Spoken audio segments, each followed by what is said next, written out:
Yes, sir. In the spring, Jeeves, a livelier iris gleams upon the burnished dove. So I have been informed, sir. Right-ho! Then bring me my wangee, my yellowest gloves, and the old green Homburg. I'm going into the park to do pastoral dances. I don't know if you know that sort of feeling you get on these days, round about the end of April and the beginning of May, when the skies are light blue with cotton-wool clouds, and there's a bit of a breeze blowing from the west.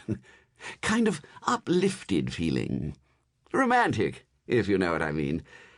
I'm not much of a ladies' man, but on this particular morning it seemed to me that what I really wanted was some charming girl to buzz up and ask me to save her from assassins or something.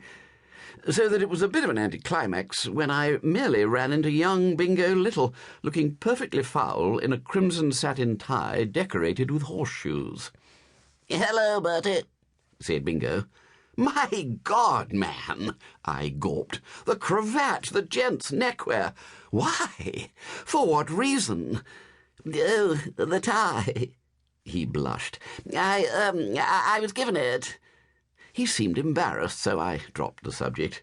We toddled along a bit and sat down on a couple of chairs by the Serpentine. "Jeeves tells me you want to talk to me about something," I said. "Eh?" said Bingo with a start. "Oh, yes. I waited for him to unleash the topic of the day, but he didn't seem to want to get along. Conversation languished.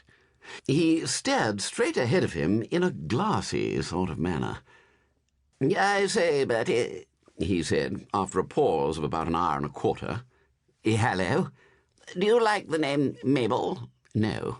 "No?" "No." "You don't think there's a kind of music in the word, like the wind rustling gently through the treetops?" "No." He seemed disappointed for a moment, then cheered up. "Of course you wouldn't. You always were a fat-headed worm without any soul, weren't you?" "Just as you say. Who is she? Tell me all." For I realized now that poor old Bingo was going through it once again. Ever since I've known him, and we were at school together, he's been perpetually falling in love with someone, generally in the spring, which seems to act on him like magic. At school he had the finest collection of actresses' photographs of anyone of his time, and at Oxford his romantic nature was a byword. "You'd better come along and meet her at lunch," he said, looking at his watch. "A ripe suggestion," I said. "Where are you meeting her? At the Ritz?" "Near the Ritz." He was geographically accurate.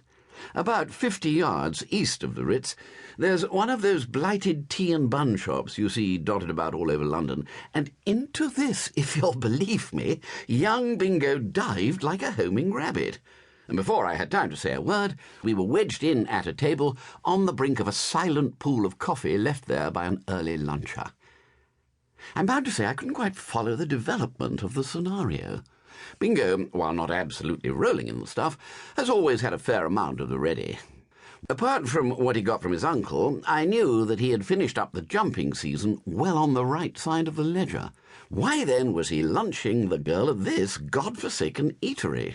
It couldn't be because he was hard up. Just then the waitress arrived. Rather a pretty girl.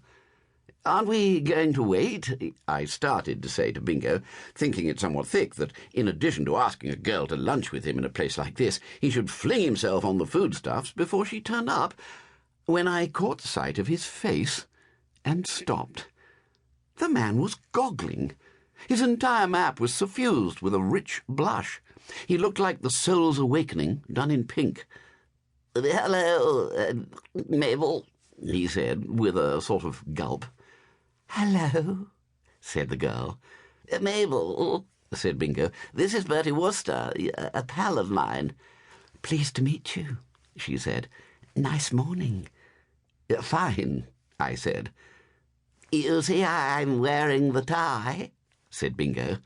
"It suits you beautiful," said the girl.